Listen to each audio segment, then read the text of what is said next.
Amen. Tenez eo akaikinao hoe tahin'Andriamanitra ianao. Marina tokoa fa tamin'ny 25 décembre teo tsika dia nankalaza ny fahatsiarovana anatin'ny symbolika naterahan'i Jesosy nahatongavan'Andriamanitra teto an-tany andeha hamonjy antsika. Mila tsapantsika kristiana fa tsika tsy tokony andro hoe tonga ny 25 décembre vao hoe hifalytsika fa hoe eo amintsika Andriamanitra Emmanuel. Fa rehefa tonga tera-baovao amin'ny Kristy tsika dia ny fiainanao isan'andro dia feno fifaliana. Ianao zany mila isan'andro célébrer foana ny fahaterahan'i Jesosy eo amin'ny fiainanao isan'andro. Hoy izy pasteur teo hoe natao hoe olona tahiana tsy hoe ny olona manana zavatra rehetra.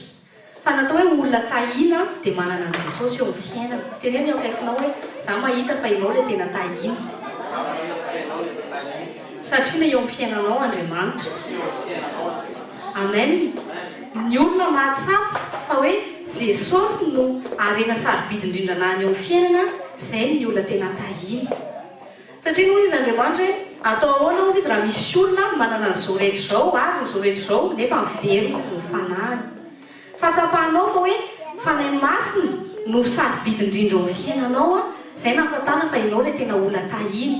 Fa raha ohatra ianao ka mbola nisa milaza fa kristiana, kanefa hoe zavatra tena sarobidy eo amin'ny fiainanao dia ny vola na ny asanao na zavatra eto amin'ity tany ity dia amin'i Jesosy dia ianao mahantra indrindra. Fa tiaka ianao atsapa-tena mihitsy hoe sarobidy indrindra tamin'Andriamanitra na fony taminao il y a 2015 ans année passée nomeny anao sarobidy indrindra. Dia rehefa maty sy mitsangavelona indray Jesosy dia mbola nomenanao indray ny fanahiny masina.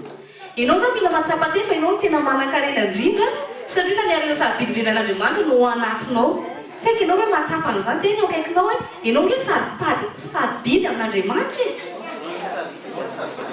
Fanahy no nampitoerinao anatinao. Tsy haiko mihoatra noho ny tsy haiko ina mipale mety hoe tena tsy haiko mety hoe tena misy pale tena fiataka amin'ny volamena mihitsy eto an-tany fa ianao mbola ianao sarobidy lavitra. Fa nanao fanahy masina ao anatinao io fotsiny dia efa mampanan-karena anao. Fa ny olona izay manana fanahy masina manana ny zavatra rehetra. Alohantsika anoka dia ndao tsika mbola hiantso amin'ny fanahy masina anao antiranty dia tiako tsika hifantoka amin'Andriamanitra atsongo ny fanahy masina hikasika amin'ny fonao hampiditra anao anatin'ny fanatrehan'Andriamanitra.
Ta puissance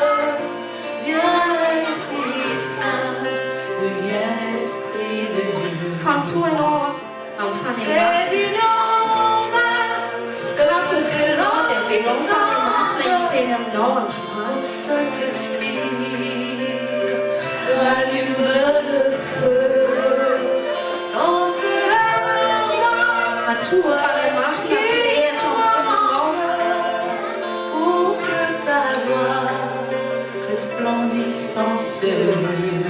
ampangino tabataba amin'ny sainanao dia sokafy ny sofofalanao tena hienao amin'ny fanahy-masina. Ô Saint-Esprit, rallume le feu, ton feu ardent, voilà ce qu'il me manque pour que ta gloire resplendisse en ce lieu. Ô Saint-Esprit, on vient dans la louange, sur ton entendre, là où nous sommes tombés. Manangana anao indray ny fanahy-masina androany. Manangana ny fanahinao izy androany. Ampahenanao izy, consolenao izy, tondra fifaliana ho anao izy. Ô Saint-Esprit, on vient dans la louange, se repentant là où nous sommes tombés. Ô Saint-Esprit, pardonne nos offenses, qu'on te laisse toujours, Saint-Esprit dirigé. Qu'on te laisse toujours, Saint-Esprit dirigé. Qu'on te laisse toujours, Saint-Esprit dirigé. Rainay savidy avy amin'ny Jesosy Kristy Tompo, feno fifaliana sy fankasitrahana tokoa izahay androany. Fa mbola nomenao amin'ity andro androany ity velonay zay Jesosy, ho velonay zay fa anisan'ny olom-bovonjy. Feno fifaliana zay Jesosy fa anisan'ny mbola mahita amin'ny fahasoavanao indray eo amin'ny fiainanay. Mbola velona somatsara zay Jesosy avady Nazareto. Sotranao zay ny afitarianao ny atao fanatrehanao. Maro tokoa Jesosy ny olona izay milaza fa mety mifety ny Krismasy, kanefa Jesosy eo tsy nanome voninahitra ny anananao akory izy. Fa zay Jesosy dia anisany ireo olona Jesosy eo izay mivonjenao, izay anisany izay vanginao izay tsirairay avy nampahafantarinao amin'ny mombanao sy ny fanjakanao. Misaotra anao zay Jesosy fa tsapanay tokoa fa tena zay ny tena sambatra indrindra. Ka mbola miantso ny fanahinao zay androany, amenao an'ity toerana ity, ameno fonay Jesosy avady Nazareto. Fona aminao zay raha ohatra ka mbola mifenonay zavatra hafa ny fonay izay natao fitoeran'ny fanahinao masina. Mangataka ny ranao sarobidy zay Jesosy anasa ny fisainanay, ny fonay sy mombanay rehetra mba ahafahanao manjaka sy mitoetra tanteraka eo amin'ny fiainanay. Mangataka aminay zao fanahy masina mba tena ianao no anapaka. Oka tsy atao fitsapanay fa tsy fombafomba ny fivorianay eto, fa ianao Jesosy tonga anay mivory eto, mangetaheta amin'ny sitraponao izahay, tsy olombelona nalehanay eto, tsy ambiance ny tediavinay eto Jesosy fa mangetahetanao loatra izahay. Ianao le Andriamanitra tonga namonjy anay, ianao le Andriamanitra nanome fitiavana anay, fitiavana izay tsy mamendrika akory izahay tsirairay avy eto kanefa natolotra ho anay izany fitiavana zany. Ka androany Jesosy ampianary izay, ampianary mombanao izahay, ataovy tena manakaiky anao foana izahay Jesosy avady Nazareto. Ampianary izay hitondra fanahinao, ampianary izay tsy ampalahelo fanahinao masina izay mitoetra ao anatinay intsony, fa sokafy ny fonay androany amin'ny teninao. Sokafy ny fonay Jesosy avady Nazareto. Miandrandra Jesosy tena ho lena ny ora-pitahiana avy aminao, ilena izay boboky avy amin'ny fanahinao masina mombanay rehetra. Amin'ny anaranao Jesosy navazavaraka izany, amen. Teneny eo akaikinao hoe mirary fitahiana feno ao amin'ny fiainanao. Amen. Ny Krismasy dia fampatsiahivana tokoa fa namangy antsika teto an-tany Andriamanitra tonga nofo, tonga izy hamonjy antsika, tonga izy hanafaka antsika ny amin'ny heriny devoly izay niafy natao ambadiky ny fahotana. Rehefa mamaky ny ten'Andriamanitra tsika dia fantatsika kristiana tsara fa Jesosy dia teraka tamin'ny fomba mahagaga. Jesosy dia tonga teraka tamin'ny fomba surnaturel izy fa tsy teraka izy tamin'ny fomba naturel. Ianao koa zany mila matsapa tena fa fahaterahanao vaovao dia tahaka amin'ny fahaterahan'i Kristy tamin'izy tonga nofo teto amin'ity tany ity. Teneny eo akaikinao ianao hoe tera-baovao amin'ny fomba mahagaga. Amen. Restsika ny tenin'Andriamanitra en Jean chapitre 1 verset 12 à 13. Jean chapitre 1 verset 12 à 13. Rehefa hita dia vakina amin'ny anaran'i Jesosy. Mais à tous ceux qui l'ont reçu, à tous ceux qui croient en son nom, elle a donné le pouvoir de devenir enfants de Dieu, lesquels sont nés non du sang, ni de la volonté de la chair, ni de la volonté de l'homme, mais de Dieu. Marina ny olona mety teraka ohatra hoe amin'ny fomba tamin'ny viole na hoe be da be ny olona miteny hoe bevoka izy ohatra accidentel. Fa mifaly mampafantatra anao androany fa ianao tena safidin'Andriamanitra naterahanao. Teneno akaikinao hoe safidin'Andriamanitra ianao. Safidy manokana an'Andriamanitra ianao. Mety izao tontolo izao manilika anao, mety izao tontolo izao mety tsy naniry anao, mety misy fotoana izao tontolo izao ohatra ny mahasorena nazy zany ny fisianao, fa ianao mila matsapa tena hoe rehefa tera-baovao tao amin'ny Kristy, ianao tena mila matsapa hoe safidin'Andriamanitra ianao. Ka ianao teraka tamin'ny fomba mahagaga. Dia rehefa teraka ianao tera-baovao tao amin'Andriamanitra dia tsy olona ara-nofo ianao fa olona fanahy. Teneny eo akaikinao hoe ianao hoe olona fanahy fa tsy olona ara-nofo intsony. Amen. Androany dia hozaraika aminareo ny hoe zavatra miafina ao ambadiky ny fahaterahanam-baovao. Restsika ny Matthieu chapitre 2. Matthieu chapitre 2 verset 10 à 11. Amin'ny anaran'i Jesosy. Quand ils aperçurent l'étoile, ils furent saisis d'une très grande joie. Ils entrèrent dans la maison, virent le petit enfant avec Marie, sa mère, se prosternèrent et l'adorèrent. Ils ouvrirent ensuite leur trésor et lui offrirent en présent de l'or, de l'encens et de la myrrhe. Amen. Dia restsika koa ny amin'ny Luc chapitre 2, manomboka verset 5 à verset 10. Luc chapitre 2, verset 5 à 10. Afin de se faire inscrire avec Marie, sa fiancée, qui était enceinte. Pendant qu'ils étaient là, le temps où Marie devait accoucher arriva, et elle enfanta son fils premier-né. Elle l'emmaillota et le coucha dans une crèche, parce qu'il n'y avait pas de place pour eux dans l'hôtellerie. Il y avait dans cette même contrée des bergers qui passaient dans les champs les veilles de la nuit pour garder leurs troupeaux. Et voici un ange du Seigneur leur apparut, et la gloire du Seigneur resplendit autour d'eux. Ils furent saisis d'une grande frayeur. Mais l'ange leur dit, ne craignez point, car je vous annonce une bonne nouvelle, qui sera pour tout le peuple le sujet d'une grande joie. C'est qu'aujourd'hui, dans la ville de David, il vous est né un sauveur, qui est le Christ, le Seigneur. Amen. Rehefa matetika anatin'ny ankohonana iray rehefa hoe tera-baovao zany mpivady, dia inona ny zavatra ataon'ny ray aman-dreny voalohany? Zavatra ataon'ny ray aman-dreny voalohany dia mampafantatra ny fianakaviana izy hoe na zazalahy izy na zazavavy, dia mampafantatra izy hoe feno fifaliana izy ireo fa nomen'Andriamanitra zaza. Dia amin'izao andro efa mandroso izao moa dia taloha moa mandefa ohatran'ny hoe ferim-para mihitsy. Amin'izao hoe mandefa SMS hoe faly zay mampafantatra anareo fa na zaza teraka aminy.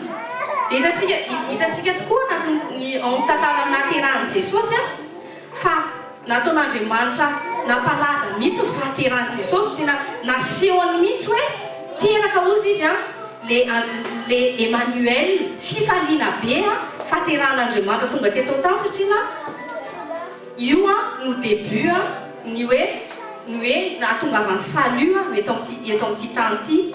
Ianao koa zany rehefa tonga tera-baovao ao amin'Andriamanitra dia tsarovy tsara fa fifaliana eraky ny lanitra fa hoe teraka ianao. Tena hoe fifaliana amin'Andriamanitra mihitsy zany hoe misy zanany anankiray tera-baovao. Donc nous avons Luc chapitre 15 verset 10 où nous demande de même je vous le dis il y a de la joie devant les anges de Dieu pour un seul pécheur qui se répand. Dia ianao rehefa tonga tera-baovao fanjakan'Andriamanitra dia faly Andriamanitra mampalaza eraka amin'ny fanjakana miteny any anjeliny izy ao anatin'ny fanjakana hoe teraka ny zanako. Ianao mety hoe tamin'ny nisy taona ianao mety tsy haiko mety tsy fifaliana tamin'ny ray aman-drenao nateranao teto amin'ity tany ity fa za faly mampahafantatra anao fa fifaliana ho an'Andriamanitra nahatonga anao tera-baovao amin'ny fanjakana. Dia tena fiera mihitsy izy miprezente anao tahaka ny ray aman-dreny anankiray miprezente amin'ny fianakaviana hoe teraka ny zanakay lahy teraka ny zanakay vavy. Dia ohatr'izany koa Andriamanitra ao an-danitra ao teny amin'ny anjely izy hoe itsy misy zanako teraka. Dia ozy izy mantsy ny anjely hoe ianao koa zany mila miseho prosperne indray fa mitombo indray ozy izy ny taranako fa teraka ihanina tera-baovao ihanina tera-baovao tatikolao tera-baovao elien tera-baovao ilanjy. Ohatr'izany ao fanjakana tena hoe bitabitaka mihitsy iny monde spirituel na fanjakan'ny lanitra rehefa hoe tera-baovao ianao. Ka tahaka naparitanin'Andriamanitra ny hoe nilazany hoe teraka Jesosy dia ohatr'izay koa naparitanin'ny lazanao hoe teraka ianao. Dia teneny ny serviteur ny rehetra dia ny anjely hoe misy zanako indray ary mila iakofanao mila airovanao. Izany zany dia efa fitahiana ray voalohany zany miafina ao ambadiky ny fahateram-baovao zanak'Andriamanitra anankiray. Dia fiera mihitsy Andriamanitra miprezente anao tahaka ohatrany hoe satria jereo tsara fa rehefa misy couple anankiray ianao anatin'ny fifankatiavana izy dia hoe naka décision izy hoe ndao tsika hiteraka. Dia vao bevoka fotsiny raha matoa dia efa fifaliana tsy andriny hoe zanaka izay. Dia Andriamanitra koa tamin'ny ianao mbola bevoka tamin'ny bevoka ara-panahy dia efa tsy andriny mihitsy le hoe aiza le fahaterahan'le zanako le fahaterahan'le zanako. Dia rehefa tonga teraka ianao tena fiera izy hoe zany ny zanako zany. Ka ianao zany mila matsapa-tena hoe aika za tena fierako n'Andriamanitra fieran'ny fisiko Andriamanitra ary tena tiany aho. Izay fifaliana izay zany mila tsapanao hoe tena tian'Andriamanitra aho ary izay nanomezany an'i Jesosy mba tonga nasy ianao ho vovonjy. Fa raha tsy tonga teto tany Jesosy dia very zasy ianao fa tiany loatra tsika dia nalefany Jesosy mba tonga nasy ianao ho teraka. Dia rehefa teraka zany ianao dia ozy izy hoe fantatry ny anjely ianao hoe io misy zanak'Andriamanitra. Io zareo izy mba tsy ny anjely hoe io zareo fa misy zanak'Andriamanitra indray io se concentre indray tsika amin'iny koa. Dia mila tsapanao zany fa misy fahefan'ny fanjakan'Andriamanitra iray manontolo dia eo aminao dao concentration ny royaume des cieux rehetra zany dia eo aminao izay zanak'Andriamanitra. Dia hitantsika koa eo amin'ny fanontany naterahan'i Jesosy fa nisan'ilay hoe le roi mage nampiasan'Andriamanitra tany amin'ny toerana lavitra Genisy azy tany dia vangin'Andriamanitra ireo roi mage ireo. Ireo roi mage ireo tsy olona tena hoe mahafantatra n'Andriamanitra koa fa ireo roi mage ireo liana tamin'ny profesia. Dia rehefa nafantatra ny profesia io ireo roi mage ireo dia niraisiny izy hoe misy mpanjaka ozy izy teraka. Ka ianao koa zany rehefa teraka dia ianao mpanjaka ianao zanaky ny mpanjaka ianao. Dia oza hoe fifaliana ho amin'ny fanjakan'Andriamanitra fahateranao. Dia nirahan'Andriamanitra ireo magy ireo ho any Marie sy Josefa hanome offrande ho an'i Jesosy. Ianao koa rehefa tera-baovao anao fanjakan'Andriamanitra dia tsara ovy tsara fa misy fitahiana efa noman'Andriamanitra ho anao zanak'Andriamanitra io. Tsika tsirairay avy izay nedy nouveau reo zao natsapan'izay nanazay ny expérience personnelle izay hoe rehefa tonga tera-baovao anao dia ohatra natsapa zany ny zavatra tonga dia cadeau immérité zany azonao ohatra hoe valy mavaka vetivety dia mivavaka na ohatra hoe péché ohatra hoe tonga dia ohatra ny zavatra nison'Andriamanitra mora zany fotsiny teo amin'ny fiainanao reny natao hoe cadeau de bienvenue anao ao amin'ny fanjakan'Andriamanitra. Rehefa tera-baovao anao reny dia le ohatra ny encens or mira nomen'Andriamanitra anao rehefa tera-baovao ianao. Amin'ny maha-olona koa rehefa teraka ianao dia na zavatra atao fianakaviana mamangy ny olona dia mitondra cadeau. Tsy ny olombelona mihitsy namorona izany fomba izany fa fomba ny lanitra le izy. Jesosy nanehoan'Andriamanitra le exemple voalohany rehefa teraka Jesosy dia tsy maintsy misy fanomezana omeny. Dia Andriamanitra koa ohatrany tsika olombelona mahay an'izany.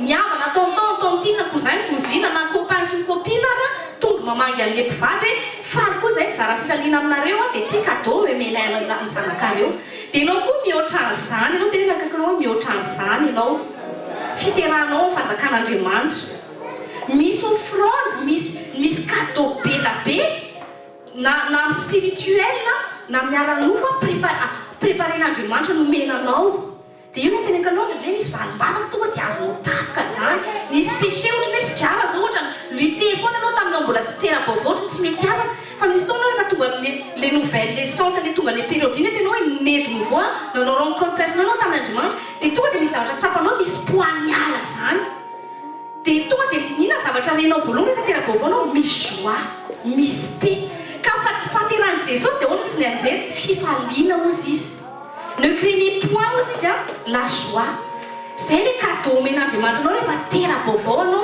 men'Andriamanitra joie ianao men'Andriamanitra paix ianao rehefa tonga teraka ao anatinao Jesosy dia tahak'izay koa ny fitahian'Andriamanitra anao ianao zany ndraindray ny andro hoe aiza ihany le fitahiana ndraindray nieritreretin'ny olona fitahiana dia araka le tempation ndraindray velona foana hoe vola aiza le asa aiza le tomobily aiza le trano fa ndraindray tsika diso fijery ndraindray mbola fijerintsika maranofo any nentsika rehefa amin'Andriamanitra fa tsika zao misy taona zay moa tonga amin'ny paoly rehefa miteny rehefa mivavaka tsika ozy izy avec action de grâce satria na misy fitahiana marobe ndraindray tsy miprendre conscience akory tsika hoe men'Andriamanitra atsika ndraindray Andriamanitra miasa manginginy tsy fantatrao izy ianao zany mety misy taona dia voly saika mingana anao fa ny an'izay rehefa ny rany amonika an'iny dia voly iny tsy vita mingana anao zany zao tsy fantatrao anaty monde spirituel Andriamanitra mitananao foana amin'ny lafiny maro fa ianao ndraindray le zavatra tediavinao ihany no everinao fa hoe iny ihany no afaka isan'Andriamanitra eo fiainanao fa misy toana zavatra tsy angatanao ny isan'Andriamanitra teo fiainanao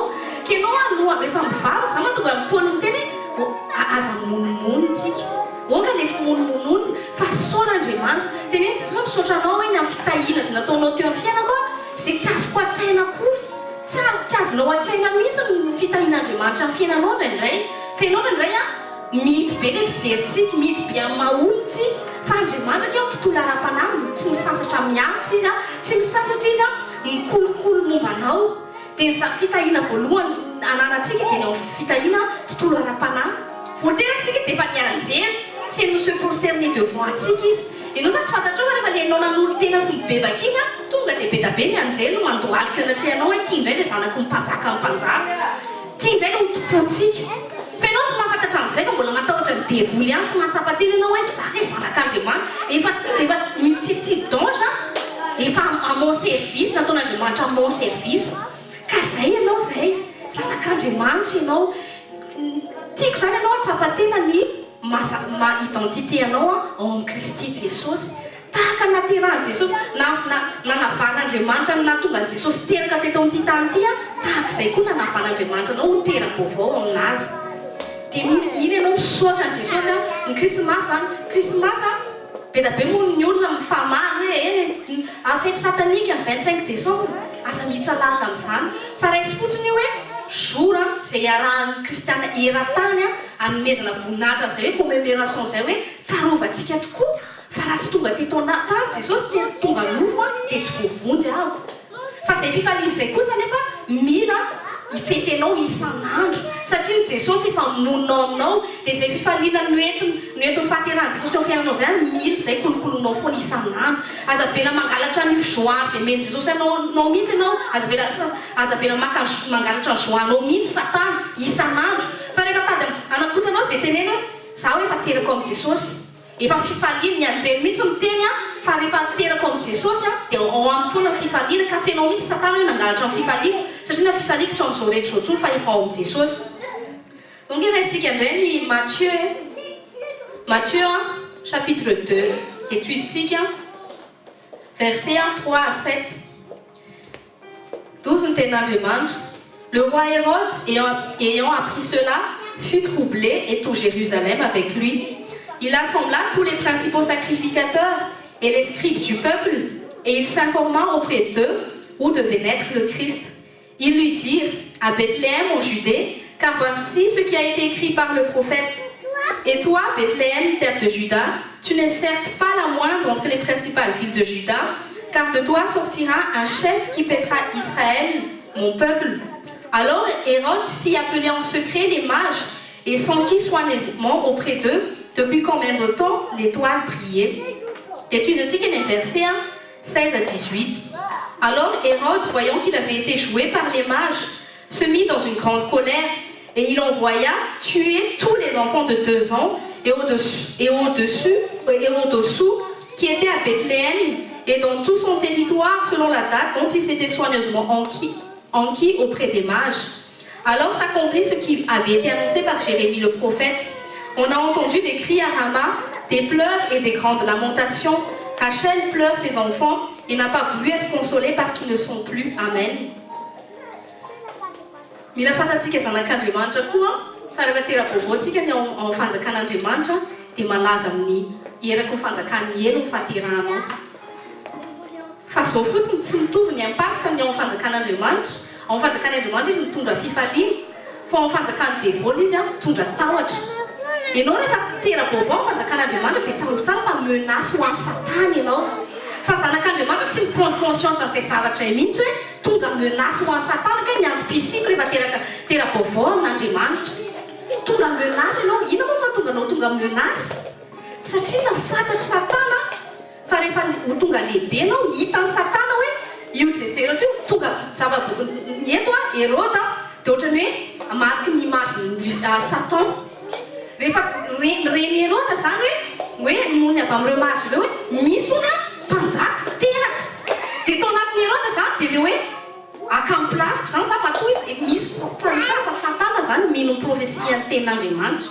Fantany ny fahatongavan'i Jesosy efa voasoratra izy mahalala ny tenin'Andriamanitra izy. Fantany hoe ho avy izay zanak'Andriamanitra izay ary andringana na ny fanjakana io Jesosy io.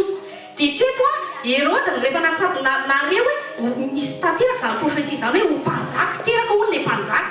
Dia ny tao anatin'ny Hérode dia hoe solona ny toerana koa zany menacé zany ho plasiko. Dia na zavatra ny tadiavin'ny Hérode voalohany atao tia mivonoana. Dia nefa zao Andriamanitra mihoatra foana no ny devoly mety hoe malin. Fa Andriamanitra mihoatra noho izay hoe malin Satan izay ka Andriamanitra rehefa misy zavatra ny soratany tsy maintsy tanteraka ninona fandrika tadiavin'ny devoly atao tsy ambinina. Teneny eo akaikinao hoe ninona fandrika tadiavin'ny devoly atao amin'ny fiainanao hoe dia tsy ho ambinina zany. Amen. Dia teto tsy fantatra Hérode fantany izy mpanjaka fa fantany fotsiny hoe misy zazakely teraka. Dia inona zavatra nataony Hérode? Tesy hoe izy tsy haiko ilay zany mila vonoako zany fa raha zany menacé ny trône. Dia inona zavatra nataony? Vonoany daholo fotsiny ny zazakely 200 midina. Tsara ho tsara fa Satana rehefa anatin'ny fahatezerana dia mila manao sacrifice izy. Zany mahatonga ny hoe misy reny attentat reny. Zany mahatonga ny hoe misy ny persécution, misy ny chrétien tué dans le monde entier. Satria Satana te hanakana an'io taka tiana hamononan'i Jesosy tamin'ny teraka io no tiana hamononany olombofidin'Andriamanitra hanatanteraka ny famotenan'ny fanjakana. Dia Hérode namono tsy fantany fa tonga dia niringanany fotsiny. Donc resitsika tahaka ny tantaran'i Mosesy. Tadiditsika tsara ny tantaran'i Mosesy. Fa tamin'ny andro Mosesy dia mivonona kely daholo koa ny zazakely satria tonga menace teo amin'ny fanjakana Egyptiana ny antom-pisiany zanak'Israël. Donc resitsika amin'ny Exode. Exode chapitre 1, manomboka verset 7. Verset 7 à 12. Exode chapitre 1, verset 7 à 12. Amen. Les enfants d'Israël furent féconds et multiplièrent. Ils s'accrurent et donc devinrent de plus en plus puissants et le pays en fut rempli. Et là déjà, voalohany indrindra, dia Satana indray mahafantatra hoe zanak'Israël puissant. Dia hitan'ny Egyptiana hoe tonga menace ho an'ny royaume, ho an'ny puissance d'Égypte ny antom-pisiany zanak'Israël tao amin'ny territoire. Dia inona zavatra nataony Pharaon voalohany miréagir izy en défense. Kristiana tsy mahafantatra fa ataky ny Satana rehetra en fait dia défensive daholo satria izy matahotra anao zanak'Andriamanitra. Dia inona zavatra ampiasain'ny Satana amin'ny fomba hoe ampitahorana zanak'Andriamanitra, mampiasa ny intimidation sy ny tahotra izy. Jereo tsara nge ny puissance en religion islamique inona zavatra ampiasainy ny tahotra, ny ampiorory izy. Dia iny tahotra iny fait tian'le vonana anatin'ny fon'ny zanak'Andriamanitra dia ianao manko rehefa tsy domine rehefa ohatra ianao ka tsy mahatsapa teny hoe zanak'Andriamanitra dia rehefa mahazo hery aminao iny tahotra iny dia lasa iny peur iny lasa tonga maître anao dia teto ny zanak'izy izay tsy mahatsapa tena mihitsy zay nge le taranaka voavidy le Jéhovah le mpanao lanitra ny tompony tany no momba anay fa Satana indray nafantatra hoe puissant zareo fa zareo tena tsy nafantatra kinao koa rehefa tsy mahatsapa tena mazana position en tant que enfant de Dieu dia Satana foana mandeha ataoko défensive aminao dia mandefa attaque izy fomba rehetra mandefa maladie izy mba intimider anao mandefa ohatrany hoe ino moa zany tentation isan-karazany eo amin'ny fiainanao atonga anao paralysé ny tahotra jereo tsara tsika tamintsika zay mbola manao examen zao mahatsapa zay hoe rehefa manao examen tsika dia matetika ny zavatra tenena foana ho amin'ny ankizy dia hoe sois calme ne stresse pas fa anao rehefa stressé na olona nianatra be ohatran'iny dia very daholo ny ao an-tsainao dia Satana mampianatra ny peur io atonga anao perdre ohatrany hoe perdre les pédales mihitsy anao tsy maîtriser momba anao ntsony ianao ka ianao rehefa mahavelanao maîtriser anao tahotra io dia tsy mahavita mininina mihitsy ianao ka ny devoly tsarovy tsara fa anatin'ny tahotra izy mahazo hery zay mampitonga Jesosy miteny foana n'ayez crainte au anatin'ny Baiboly presque 365 fois on disait n'ayez crainte ou ne crains point ou n'ayez pas peur c'est moi qui vous ai choisi aussi ça me fait face à ma tâche que votre cœur ne se trouble point aussi je vous donnerai ma paix tina Andriamanitra le tsika tonga saina io tahotra io rehefa mbola matahotra dia io nazo ny devoly hery tsy fanapahana eo amin'ny fiainanao dia tuizatsika ny Exode chapitre 1 et en verset 8 il s'éleva sur l'Égypte un nouveau roi qui n'avait point connu Joseph. Il dit à son peuple, voilà les enfants d'Israël qui forment un peuple plus nombreux et plus puissant que nous. Zanak'Israël zany raha natsapahany tena ny identitény afaka nanapaka tsara tao Egypte. Fa jereo ndraindray tsika rehefa tsy ringana no tsy fahalalana dia ny Satana lasa tonga aloha nefa ny tokony ianao mihitsy ny tokony tonga aloha Satana. Zay ianao zany tokony tonga aloha foana Satana. Rehefa ianao connecté amin'Andriamanitra tokony mahatsapa zany zavatra zany ianao hoe iny Satana matady attaque tonga dia zay mahatonga Jesosy miteny veillez ozy izy. Ozy izy le diable ozy izy rôde comme un lion il attend Satana zany tsy mibese les bras zany mihitsy ka raha ianao no varivariana fotsiny hoe mandeha fiainana eny au quotidien dia tsara fa izy lasa tonga alohanao dia voany ianao dia ozy izy hoe et qu'il nous survienne une guerre natahotra guerre tsara fa tsika rehefa tonga zanak'Andriamanitra dia tafiditra anatina guerre spirituelle ianao zany zanak'Andriamanitra tsy hoe kristiana mitehantsika dia hoe tafiditra anatin'ny territoire de guerre amin'izay ianao rehefa tonga zanak'Andriamanitra guerre entre le royaume de Dieu et le royaume de Lucifer dia natahotra zany ny Pharaon dia hoe qui ne se joignent à nos ennemis pour nous combattre et sortir ensuite du pays. Satana mahalala zavatra vitsivitsy ny afona anatin'ny tenin'Andriamanitra. Zavatra fantatry Satana dia hoe ny olona anankiray rehefa mahafantatra amin'ny tenin'Andriamanitra dia fantany fa anana hery aminy. Dia ny tanjona dia anakiranao mihitsy tsy tonga anatin'izay fahalalana izay mba tonga ny amin'ilay hoe prestance izay hoe mahafantatra ny herin'Andriamanitra dia ampiasa ny herin'Andriamanitra contre anazy. Dia ny tanjona zany dia anakinanao foana tsy tombona fahafantarana an'Andriamanitra. Dia au verset 12 mais plus on l'accablait, plus il multipliait et s'accroissait et l'on prit en aversion les enfants d'Israël.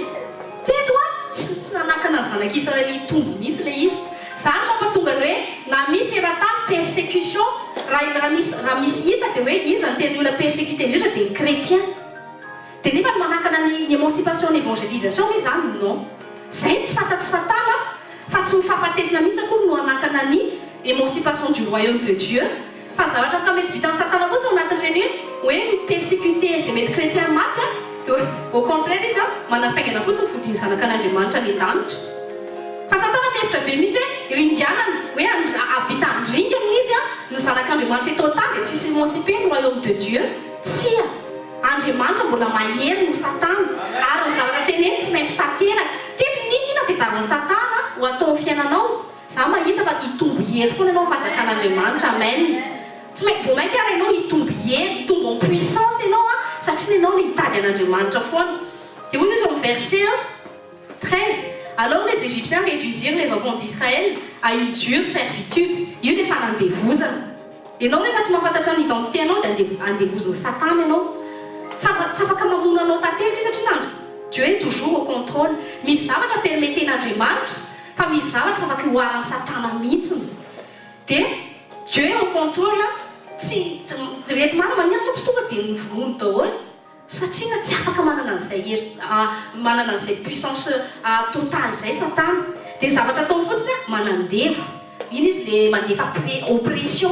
Zay mahatonga anazy hoe oppresseur izy. Oppresseur anao amin'ny stress. Oppresseur anao amin'ny jereo amin'ny asa reraka stressé. Ohatrany marary lava. Ny tokantrano ohatrany korotana lava. Tsisy penitsy. Dia ohatrany reraka dia ina moa ny tanjona amin'iny ahatonga anao ho kely hery. Rehefa taoka ianao tsy mahafantatra ny identité anao dia kely hery ianao. Dia ianao rehefa tsy mahafantatra ny amin'ny pisinao koa dia ohatrany hoe izy indray manafahefana aminao. Satria lasa esclave ianao rehefa tsy mijoro anao en tant que fils de Dieu dia tonga esclave de Satan. Tsarovy tsara fa une hiérarchie dans le monde spirituel des dieux, les enfants de Dieu, les anges de Dieu, des zay Satan et ses anges déchus. Fa ianao rehefa tsy tonga zanak'Andriamanitra dia ianao lasa ambany Satana. Fa ianao zany mila mitoetra foana mahazanak'Andriamanitra mba tonga anao ambony Satana. Dia ahoana moa nahatonga anao toetra eo ambony Satana? Mitoetra anao ambanin'Andriamanitra. C'est simple. Fa ny olona rehetra izay veut se rebeller contre Dieu, au lieu d'être à la tête de la hiérarchie, lasa vomaika izy ny ambany indrindra. Zay moa nahatonga an'Andriamanitra soumettez-vous à Dieu. Et le diable izy fuira loin de vous. Ianao rehefa feno tahotra an'Andriamanitra dia Satana matahotra anao. Fa ianao aza manaiky baiko mitahotra izany intsony. Tsy aza matahotra ny maty izany, aza matahotra ny aretiny izany, aza matahotra ny ahantra izany. Fa atao mbola misy tahotra kely, ne serait-ce que tahotra de tsy haiko hoe ino tahotra tsy afaka baka. Dia efa misy izany vahany ianao ahatonga Satana ho tonga manandevo anao. Fa isovy daholo ny tahotra eo amin'ny fiainanao, tsy manatahotra. Vacuum psaume 91 rehefa tadisy tahotra. Jéhovah mpanao lanitra ny tany, les anges de l'Éternel campent autour de moi, celui qui est en moi est plus puissant que dans le monde. Ianao mila proclamer zany isanandro mba tsy hahatonga amin'ny peur raha hanandevo anao. Dia hoy izy ny eo amin'ny verset 15. Le roi d'Égypte parla aussi aux sages-femmes des Hébreux, nommées l'une Shifra et l'autre Pua.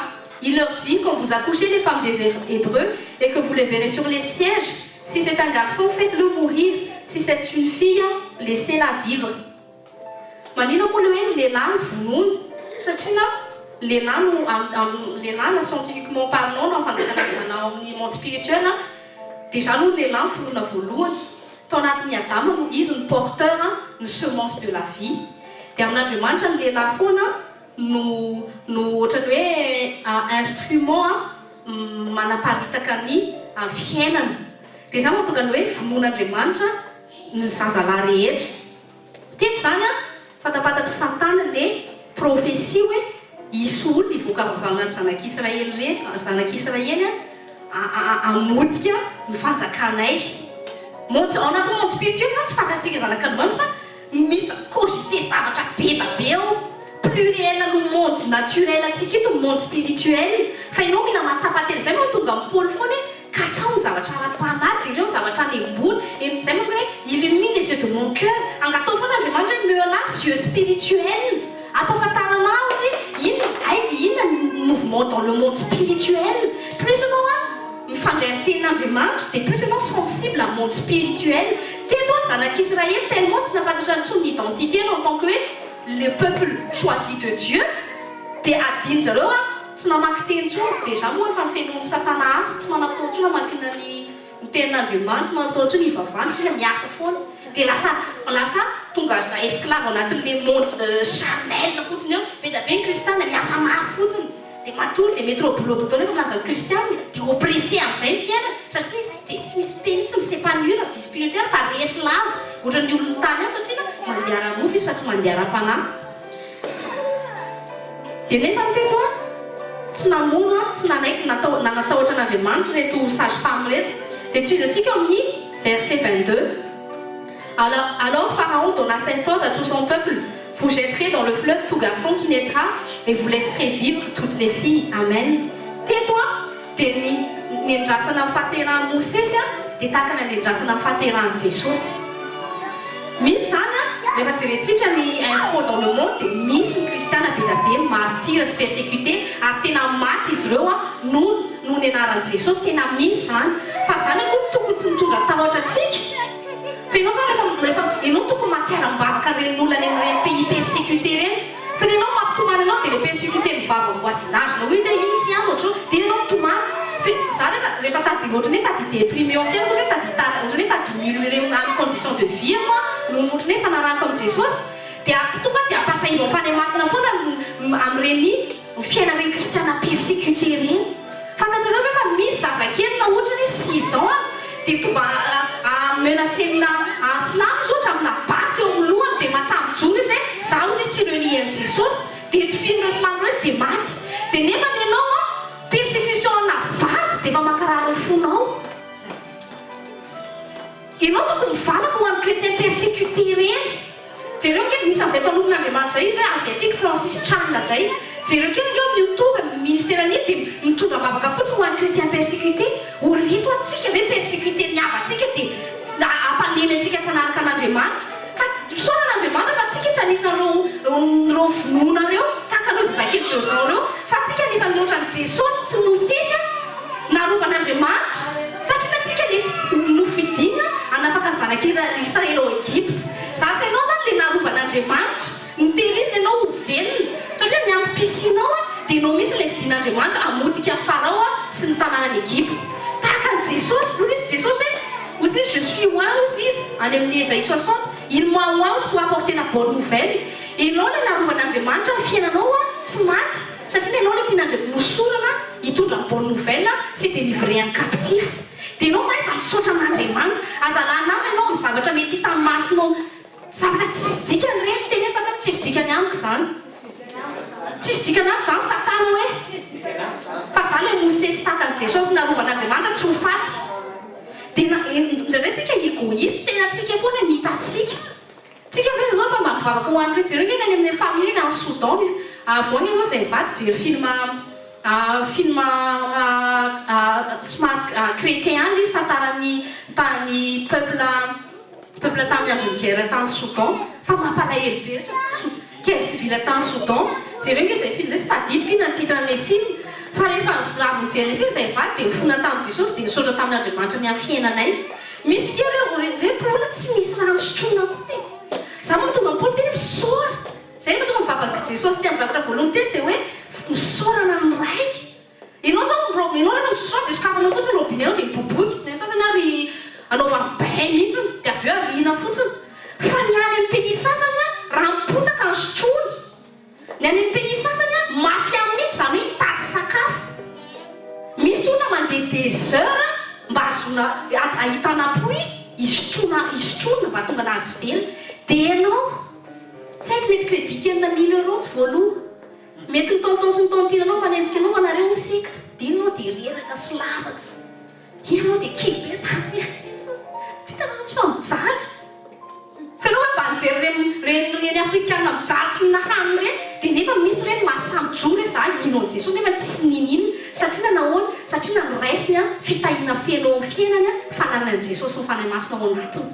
Prendre conscience izy hoe je suis un être spirituel avant d'être charnel. Ka ninina mety mahakasika izay mahatonga amin'ny Paoly miteny hoe mety ny vatako ivelona izy monsieur dégradé fa mon intérieur izy se renouvelle de jour en jour. Ka ianao mila mahatsapa teny izy ianao. Fa mahatonga ny kristiana akablé lava dia mijery maso amin'ny maha-olona foana fa tsy mijery amin'ny spirituel mihitsiny. Dia tsika zany aza monimona tsoa fa mba mivavahanao a Madagasikara izay feno mahandro. Fa za menomenona lava roviana ihany le vola, roviana ihany ty crédit, roviana tômôbily, roviana ny trano izay foana. Fa plus anao mikatsaka amin'ny fanjakan'Andriamanitra dia ianao tsy maintsy tahina anao. Ny fiainanao voary tsy mivonoa Satana. Dia ozy izy Paoly izay hoe raha ny zanany ozy izy nomeny kina ozy izy nitsomeny miaraka amin'ny zanany ho anao. Fony Jesosy ho anao. Dia ny sakafonao sy ny haninao hoe nitsomenao ianao sady tsara fa ianao le tahaka Mosesy. Natao de côté mihitsy ny fiainanao tsy ho azy ny devoly satria ianao rehefa ho lehibe ianao dia ianao ny délivrer un captif. Ianao ny anasitrana amin'ny marary. Ianao ny anafaka ny olona tsy handeha. Ianao ny hamodika ny royaume de l'enfer. Zany nampisinao matoa teraka amin'Andriamanitra ka tsy anisan'ny maty. Dia io Farao tena matahotra ny zanak'Israely. Dia Satana mihevitra mihitsy koa hoe ao anatin'ny famononana plus betsaka ny chrétien martyr maty dia mifaiblir ny puissance du royaume des cieux. Diso be izy. Tsarovy tsara fa ny puissance n'Andriamanitra ne vient pas du nombre. Tsy voatery be kristiana be vao misy ny herin'Andriamanitra. Satria la puissance de Dieu ça dépend pas des gens. La puissance de Dieu dépend de lui-même. Ka olona anankiray fotsiny feno puissance de Dieu dia afaka amin'ny mandrodana ny puissance d'Égypte. Misy chrétien anankiray fotsiny voarin'Andriamanitra tsy maty dia efa mahavita mandrodana ny heromaizy anaty nation anankiray. Zasy ianao rehetra zany efa plus de Moïse, tsy firy Moïse kely. Efa Jesosy kely be da be zao tsy kely firy. Zasy ianao io fotsiny dia afaka mamotika sy mandrodana sy mandrava ny puissance d'Égypte ao tokantranonao, ao fianakavianao, eo amin'ny nation anao. Zany ianao io mila fantatrao zany. Atahorany devoly anao tadiditsika tsara ny tantaran'ny légioma. Jesosy tsy mbola nanao n'iny koa tsara izay. Ny olona manam-pahefana tsy mila mizesty zany. Satria na vao ny zavatra rehetra io misanga dia efa maneho ny fahefany sy ny heriny.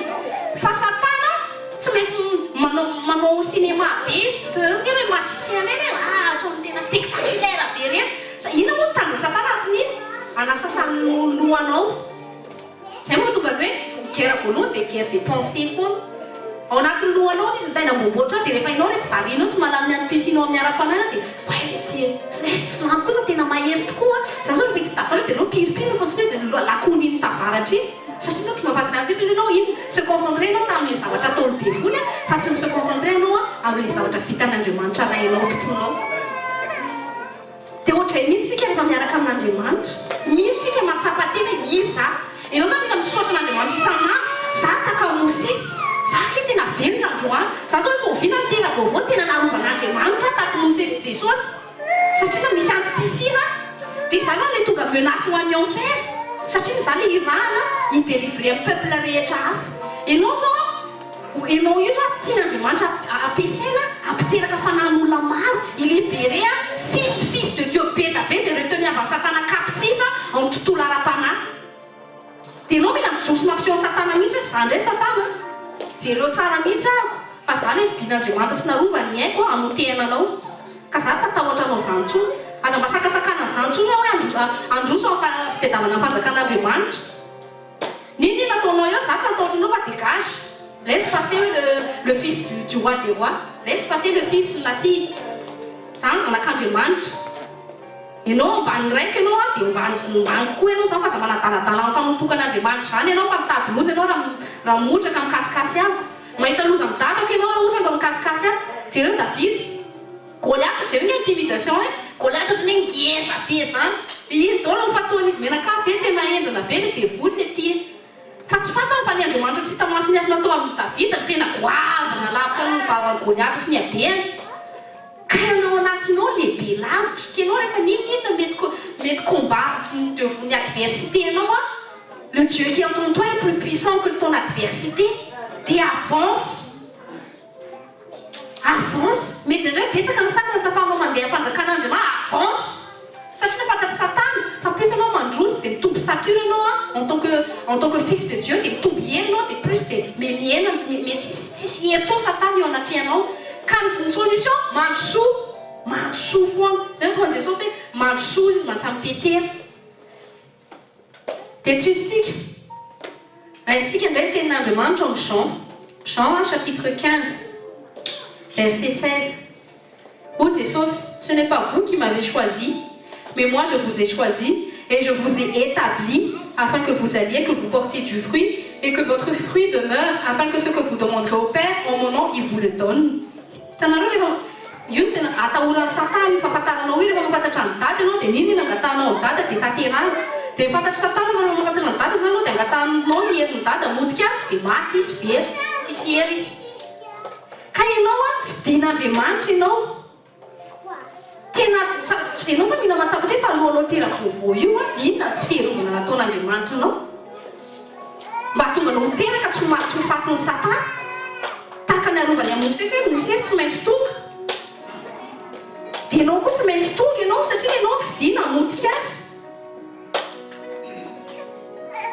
teneny eo akaikinao hitako fa ianao le Mosesy hoe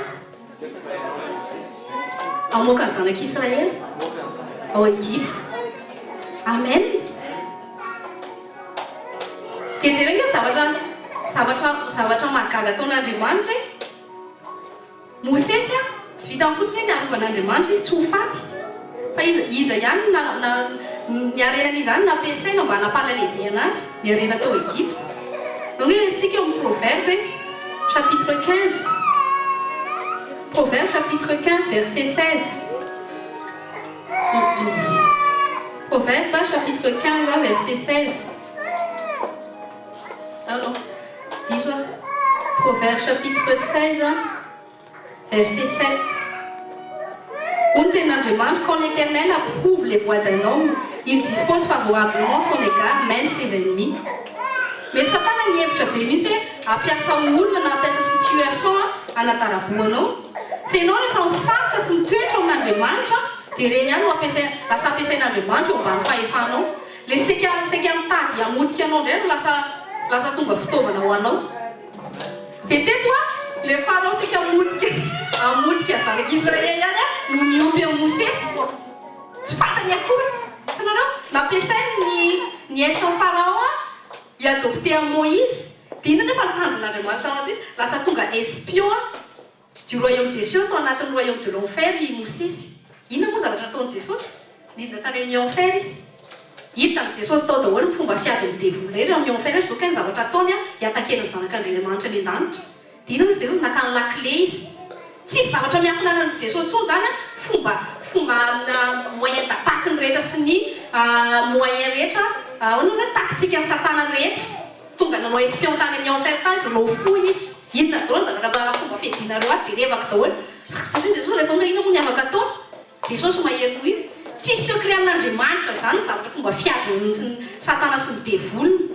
Dia ohatr'izay Moïse tao nisain'Andriamanitra nahita ny zavatra tao mihitsy dia rehefa vakintsika tsara ny tantaran'ny Moïse dia izy tiany mpanompo ny farao be mihitsy Moïse. Dia rehefa tonga Moïse le rano verina amin'ny ran'Andriamanitra moka zanak'Israely dia amin'ny serviteur amin'ny farao nanana haja sy tahotra amin'ny Mosesy. Dia ianao moa zavatra mitranga rehefa tonga tao Mosesy rehefa miteny fais sortir le peuple de Dieu tsisy sanamono azy tsisy sankitika azy satria na disposen'Andriamanitra eo mba fahefa Moïse daholo serviteur de Pharaon. Nifehezin'Andriamanitra mihitsy io olom-boafitika io tsy afaka kitiany devoly zany io. Tsisy ny afaka manakana an'io satria na iny manantom-pisina manokana ny fidiko an'io dia hamotika ny fahefanao ry farao ny eo amin'ny izay zanako hafa dia mbola tazominao captif. Dia ohatr'izany koa ianao io ianao zafeny tahotra zany hoe ahoana koa ary ty tena io indray devoly fa mataka amin'ny aretiny io indray le tsy fisina dia ahoana ary ty dia eo dia sainao miazo dia mihodina dia mitombo volofotsy dia solution tsisy akory nefa fa dinao hoe izy ianao fa ianao le Mosesy ianao ny arovana. Dia jerevantsika koa fa rehefa tonga rehefa tera-baovao ny olona anankiray dia tsarotsara fa sy Jesosy tera-baovao tsy navita nininy. Zany no mampime an'andra indray rehefa leo amin'ny Facebook rehefa tonga le Noël dia hoe c'est l'anniversaire du petit Jésus. Tenez-moi avec nous, Jésus n'est plus petit. Jésus est tout puissant. Et non, mais étant Jésus tout petit bébé, la vie d'un miracle, hein? Comment on dit dans la non puissance de Jésus, le petit Jésus, hein?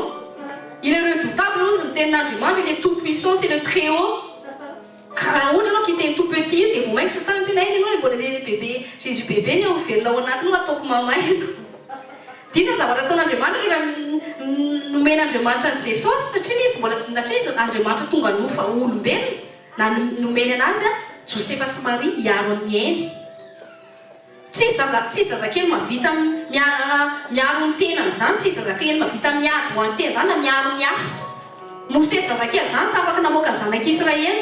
Dia ianao koa rehefa tonga tera-baovao mbola efa ao anatinao le potentiel. Satana efa mahita le potentiel miafinao anatinao rehefa tonga tera-baovao ianao. Fa Satana mahafantatra mbola tsy mahavita zavatra lehibe ianao satria ianao mbola kely loatra.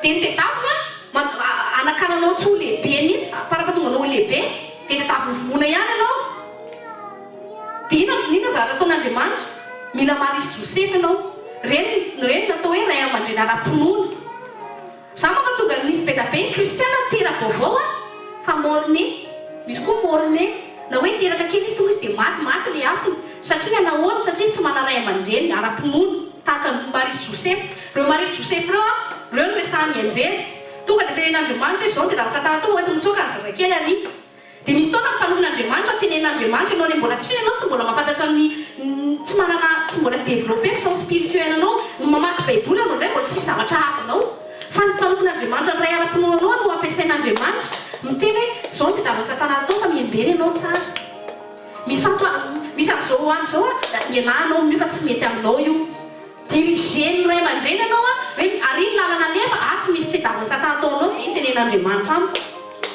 dia ohatr'izany izy zany fa tonga ny kristiana mila matsapa tena misy mpanompon'Andriamanitra zay miteny hoe raha ohatra ozy izy ka réunie na fisiany 5 ministères dia c'est la mort de l'église de Christ zany tsy hanambaniana fisian'ny mpanompon'Andriamanitra mihitsy ary rehefa jerentsika indray anaty corps du Christ dia io ministère io pitehany satana mandefa infiltré izy mandefa faux prophète izy hitroblena ny olona zay mystère vaovao tonga dia fahanany faux prophète sakafo tsy izy dia tsy melehibe any ny zanak'Andriamanitra dia maty izy na koa zay vrai serviteur de Dieu dia davina iny zay tonga hoe tenenany ratsy hoe izy pasteur iny mpangalatra iny miamo pasteur tsy mandeha aminareo tsy izy reny dia ianao rehefa tsy développé rehefa tsy tena mangepetan'Andriamanitra ianao dia tsy dirigeny tokony izy zany koa mahatonga tsy maintsy mitondra-bavaka foana ho an'ny mpanompon'Andriamanitra hoe tao-bavaka foana 5 ministères tsika ataony azakely misy osa dia angatao Andriamanitra izy 5 ministères fa tsy hoe pasteur ozy pasteur Tommy ampy izay ranga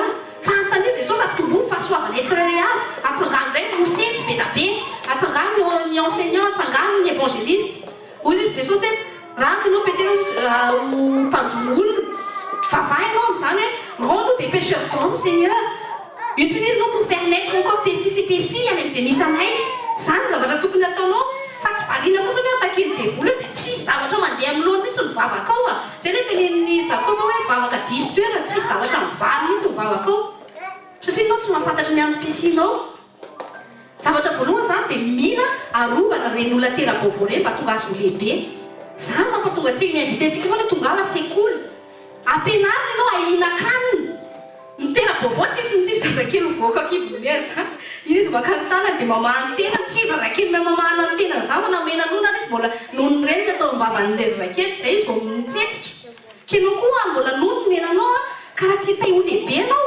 tianao anao tsy vonono le vonono satana itsy vao tena nanove fa spirituel fa tiano vonono le nao tera-baovao tao fanjakan'Andriamanitra iny dia rehefa tsy amin'ny sakafo ianao tsisy hety tsy mitombo tsisy mpiaro dia à la merci du diable ianao satria tsisy bebe mavita miaro zany fa mino ianao raha ohatra ianao ka tera-baovao zay mianao ambadiky ny radio dia angatao Jesosy andefasiny marisy ny Josepha hoe mba hitaizana sy hiaro anany amin'ny ataky ny devoly sy analehibe anao hoe zany zavatra tokony ataonao dia rehefa mba tenen'ny paster anao tongava sekoly paster eke tsy afaka miaraka amin'ny fihinanao isan'andro any fa zavatra afaka ataon'ny paster dia mba ame sakafo anao za mpitombo henanao ka ianao raha mitsoka foana ina ny azo atao mitsoka amin'ny paster anao fa ny satana no manantona anao avy eo ina moa ny ataonay zay dia mitondra-bavaka foana fa ianao mila matsapa tena an'izay spirituel ianao misy homme spirituel interne anao mila mitombo hery satria io homme io no préparen'Andriamanitra amodika ny satana ianao zany raha olona voalohany kristiana atontokantranonao raha tsy mitombo hery anao tsy afaka mihitsy ny mivady aman-jana koa io vao amin'i Jesosy tsy afaka mihitsy tsisy zavatra vitan'ny petit Jésus zany fa mila anao melehibe mitombo hery dia mahafantatra ny tokony ataonao avy eo dia manamina zay anao le manam-pahefana tonga statut de fils de Dieu zay anao amin'ny Ephésiens 4 zay no ana 5 ministères ka ianao aza manambary mihitsy hoe zany tsy mila mipastera zany fa Jesosy zany mitondra any an-danitra karaha zay teneninao anao dia tokony foanana zany 5 ministères zay natsangan'Andriamanitra foaniny pasteur ny évangéliste fa orgueil mampatonga ny olona miteny an'ireny satria izy tsy tay amboarina fa mody dia mila Jesosy dia metry ny lanitra tsy tay ampianarina orgueil zany pitehany zany avinavim-panahy zany anaran'i Jesosy dia rehefa tonga lehibe ianao dia tsarotsaroka ianao rehefa voafidin'Andriamanitra tsy afaka manao iny zany satana Hérode tsy manan-kely aminao zany rehefa jerentsika ny tantaran'i Jesosy dia maty Hérode avy eo Izay dia volon-tady sika andringana anao izy ihany no amoteny izy ihany no faty. Fa tonoa fa tsy maintsy tonga tanteraka ny antom-pisinao fa tonga n'Andriamanitra miaranao tsy maty. Tsy maintsy tanteraka. Za mahita fa ijoro Mosesy ato andro mahita Mosesy be da be eto. Izay mihaino ambadiky ny radio koa mahita Mosesy be da be neza le anareo dia hamoaka ny zanak'Israely ao Egypte nareo. Idélivrer captif eto amin'ity nation ity nareo amin'ny anaran'i Jesosy. Dia ianao zany mila mitombo hery satria na misy tanjom-pisiny ianao. Dia rehefa mitombo hery ianao dia plus tsy fantatritsika zanak'Andriamanitra nefa plus ianao mahafantatra ny tenin'Andriamanitra dia mba matahotra anao Satana. Fa cas contraire plus tsy mitombo mihitsy fahafantaranao Andriamanitra dia Satana mitombo hery eo amin'ny fiainanao. Dia izay ny problème kristiana be da be tera-baovao. Tady ambiance fotsiny tera-baovao dia tera-baovao. Za zao fa mandeha mira évangélique za mihitsy ny tena kristiana.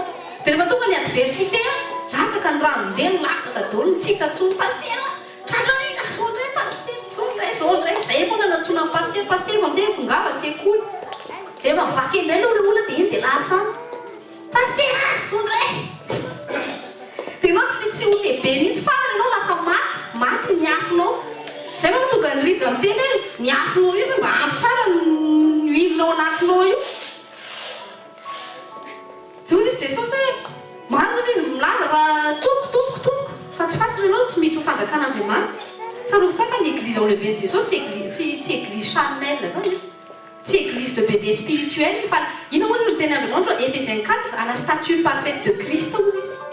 Église mûre satria tsika ho atao épouse de Christ misy zazakely ampanambadiana zany ve zay taolo azoko zao le izy marina tokoa tsika épouse de Christ dia misy zazakely voateraka aveo dia ino ampanambadiana lehilahy hoe 01 izy dia le lehilahy efa 30 ans dia io vadinao io raiza io vadinao tsisy an'izany. Tsy maintsy lehibe aloha le jeune fille tonga fiona jeune fille tsara izy nieduquenao tsara izy fatany tokony atao mavehivavy azy indra izy monsieur réservé dia ino no alain'le lehilahy vady tsy zazakely alaina vady zany ka ianao zay milazaka mizerizeny hoe za tera-baovao za efa fifoazana tsy alain'i Jesosy vady zany ianao fa ianao mila lehibe ianao fanjakan'Andriamanitra. Amen.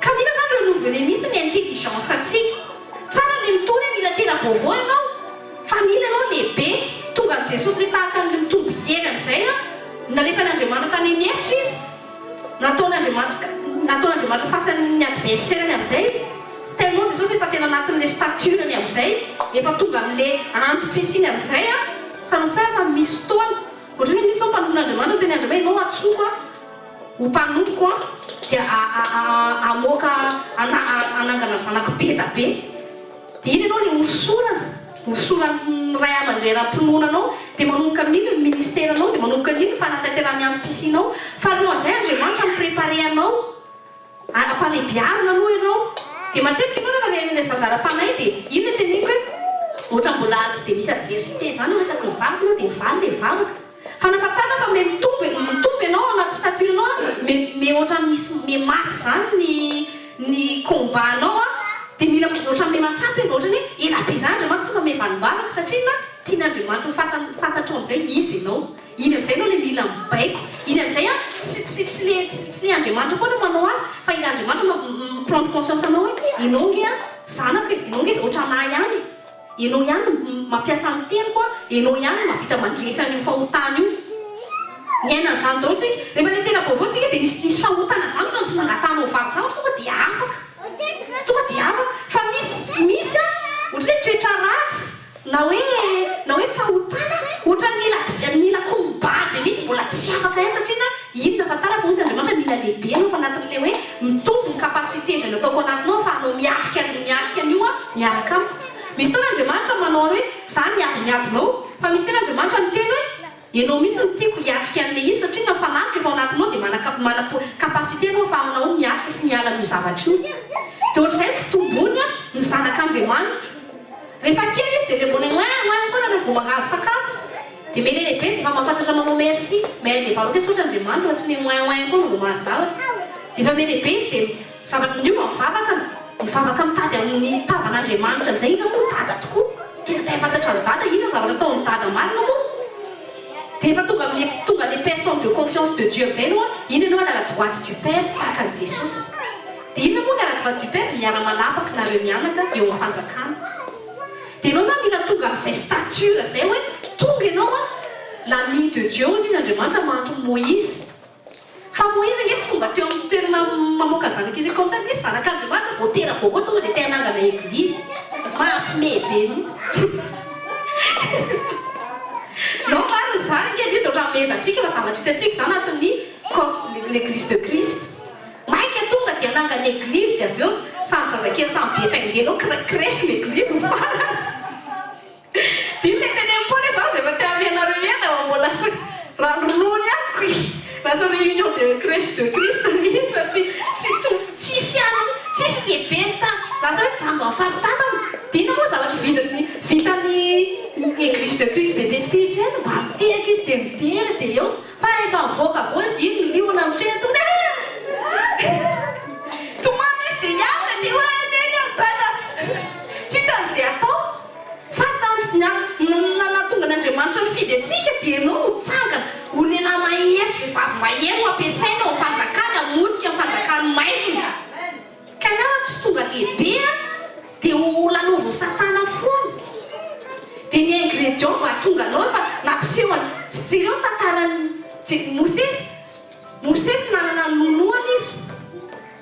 Nananono izy tamin'izy tao jereo ny fampitana fity maman Mosesy any nampinono pendant 3 mois. Dia nisy nitaiza izy pendant 3 mois tsisy Mosesy ozy tonga dia izy voanaina andeha ho Mosesy tonga dia nasaraka ny ranomasina mena dia ndoatra zareo zanak'Israela. Fa inona nataon'Andriamanitra? Nentiny tany amin'ny désert aloha. Dia nentiny tany amin'ny Jethro no père de la foi an'i Mosesy. Je ne voulais une intelligence à Mosesy izy amin'ny solona daholo izay mauvaise enseignement rehetra izay azony tany Egypte. Dia nampianarina mihitsy aloha Mosesy ny s'humilier. Zany nampianaranao daholo rehefa melehibe anao. Amin'ny voalohany anao ohatra voasy bitika amin'ny taninao dia menamena fa rehefa melehibe ny zanakitsika tsy mahazo an'izay intsony. Fa manomboka amin'ny takitsika ianao mila endrika, ianao nge mila mianatra tsara ampianarina, ianao nge mila miobéir. Dia ohatr'izay mihitsy koa mitondra an'Andriamanitra antsika. Dia mitombo fahalalantsika dia tenentsika izy hoe ianao raha ohatra ianao ka tena nasa tsara rehefa lehibe dia tena ho indépendant dia mila ianao mahay tsara ny ampianarana. Dia Andriamanitra koa ampiasantsika hoe raha tianao raha napaka mianaka amiko mila anao mahafantatra amin'ny principe amin'ny royaume. Mila anao mahafantatra hoe iza marina moa ianao amazanako anao, inona zavatra azo ataonao tsy azo ataonao intsony. Dia ohatray izy misy croissance spirituelle. Vie chrétienne zany tsisy vie hoe monotone stagna zany. Dia maha-kristiana anao dia za mandeha sekoly sabotsy za lavy midera miteraka izay alleluia. Zany fotsiny nahafantaranao zanak'Andriamanitra. Fa ianao mahatsapa tena mihitsy hoe mitombo assurance za zany. Taloha zany anao ohatrany hoe menatra kely hijory vavolombelona any ampovoan'ny Jésus na hijory hoe za kristianina. Amin'ny voalohany ke Andriamanitra tsy mikondane anao amin'iny satria nafantatra ianao hoe fa hita les personnes spirituelles ao anatinao hoe mbola kely. Fa rehefa mangetaheta anao dia mitombo foana dia mihinan-kanina dia melehibe dia iny ianao le mahatsapa tena fa mitombo hery manana assurance. Rehefa mahatonga ohatrany hoe mahatsapana koa fa lehibe tsy tsisy rahanao zany intsony na izy tenao tsy tenanao zany tsy le fantatra hoe izy ianao. Tsy mahakarary ny lohanao sy ny sainao intsony izay mifosanao momba hoe iny mpanaraka an'i Jesosy eka. Rehefa natika be tsy tsisy rahanao amin'izany intsony satria le fantatra hoe izy ianao. Fa matoa zay ianao mbola anisan'le menatra amin'ny maha hoe chrétien ianao mbola eo amin'ny stade nouvelle naissance ianao zay, mbola amin'ilay enfant ianao zay. Dia raha mbola eo amin'ny stade foana dia tsy. Dia ao koa natao raha mbola zanak'Andriamanitra ianao vao mitrerona kely io dia mitsoka ianao. Fa nafatana hoe efa stature mahafantatra ny identité toa izy dia mandroaka ny devoly. Dia nefa izay nampianarantsika atao amin'ny sekoly manala lehibe anao avy any alahan'ny tenin'Andriamanitra. Zany ny ampisian'ny pasteur eo amin'ny fiainanao. Mihaino ny fanahy masina izy dia fanahy masina teny izy izao any tsy fantanjany zao tsy fantatry ny kristianina. Fa ny pasteur ndraiky connecté spirituellement misy zao indraindray nareo na tsy mahafantatra. Ohatra hoe rehefa mitondram-bavaka anareo zahay dia ny fanahy masina mirévélé momba vie spirituelle anareo en esprit aminay. Za zao tsy mbola hoe tenareo hoe précis be hoe izy ngiana zao jour zao manao an'izao. Fa fantatra ohatra hoe miprononce anaran'olona ray aho dia misy ohatra misy natsapako zao hoe lasa ohatran'ny midina spirituelle moa ianao.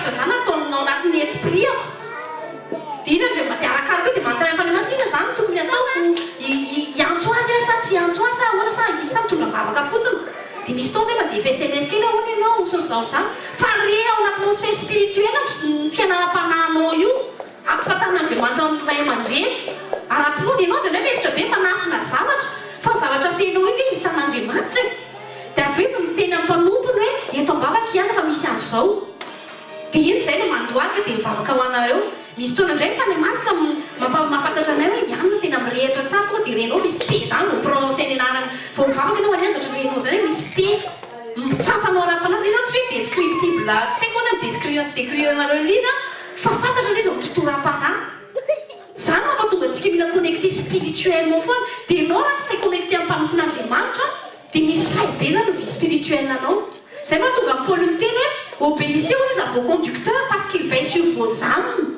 zay nge veilleur d'âme mpanompon'Andriamanitra veilleur d'âme dia efa tonga anaty corps de Christ koa tsika dia frère et sœur tokony mifampiveye zay mahatonga antsika ilay misy tour de prière fampitsotram-bavaka foana fa ny chrétien mandeha charnel foana tsisy zavatra fantamodiny domaine spirituel mihitsy dia satana manao zay renina amin'ny domaine spirituel fenao mila angataon'Andriamanitra foana sokafo masom-panahiko ianao zany tsy mandeha ny tia maso hitanao zavatra maso ty fa spirituel na mikipo maso ianao dia mahita zavatra satria izy amin'ny tontolo ara-panahy ny hitanao dia izay sens antsika izay mila développé dia ny olona lehibe ara-panahy ny développé an'ireo sens spirituel ireo ohatra ny zazakely zao be da be ny pédatra ny tena efa le mbola izy voateraka iny izy dia ohatrany tsy mahita tsara izy tsy mahita ray aman-dreny akory fa ny son fotsiny ny reny tsy mireconnaître ny voix tsara izy fa ohatrany hoe allure fotsiny ny hitana dia plus me lehibe dia mahita tsara plus me lehibe me mafy ny tonga mahitsijoro izy me mampiasa ny tanana dia ohatra izay n'izy koa ny amin'ny tontolo ara-panahy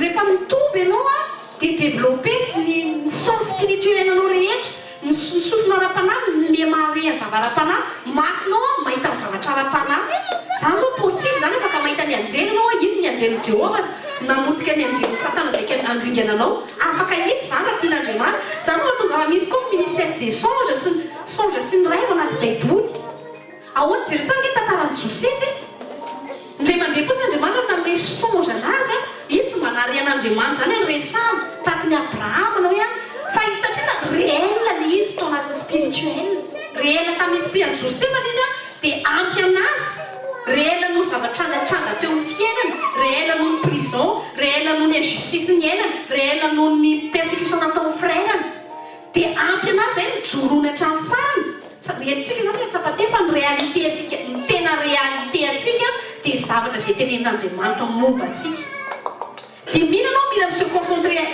amin'izay réalité des choses de Dieu vous êtes Paul concentrer sur les choses invisibles fa nafatana koa zany fa zaza ara-panahy dia se concentrer amin'ny choses visibles fa mila anao se concentrer amin'ny choses invisibles dia rehefa développé zay sensanao zany za mampody reny mpamon'Andriamanitra nefa loatra nampisy tsy mba manatao satria masina efa mahita anjery Jehova tahaka ny Élisée zareo tsara le mpanompon'ny Élisée natao ohatra izy iny fa misy niatatsika dia ozy izy Élisée sokafo masina ny Andriamanitra dia na iny izy ny tao aorinan-jareo mbola betsaka n'olona esaky atakean-jareo za mahatonga dia reny io développé sens spirituel développé izy ao anatin'ny endroit secret fifandraisanao amin'Andriamanitra tahaka ny olona manao sport anankiray tsika zao mahita boly rehefa mijery ny bika amintsika dia ohatrany tena muscle daholo etoeto dia misy ny olona zay za zao tia teo taboly taboka fa tsy fantatro inona ny travail mahatonga anazy ohatrany ino ny corps ohatra inona ny travail mahatonga anazy mahay miazakazaka be indrindra no zasy ianao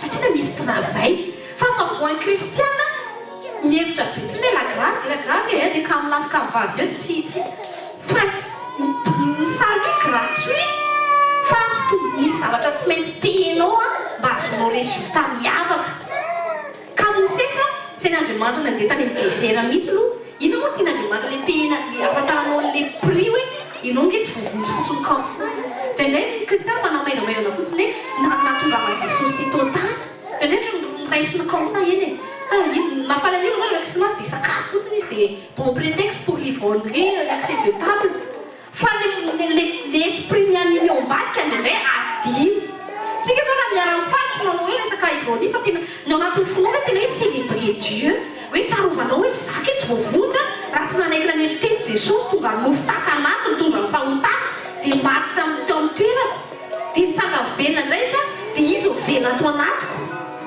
dia mahatonga ana zanak'Andriamanitra dia izay mila tsapanao ina mahasaropahady sarobidy aminao ve ny fifandraisana amin'Andriamanitra amin'ny endroit secret sa hoe nafatana zao mbola zazara tsotso nafatana mbola zazara-panahy mba mafy be aminao dia tokana 5 minutes midonefitra anao 5 minutes hitanao zay teny fa tsy maninona raha voakely bavona ka mbola ohatray tsy maninona fa ila tombo ianao sekoly tombo teny mais fantatrao ny identité anao maka assurance ny personnalité ny spirituel anao a dia même prendre conscience ianao ny en réalité spirituelle dia rehefa miditra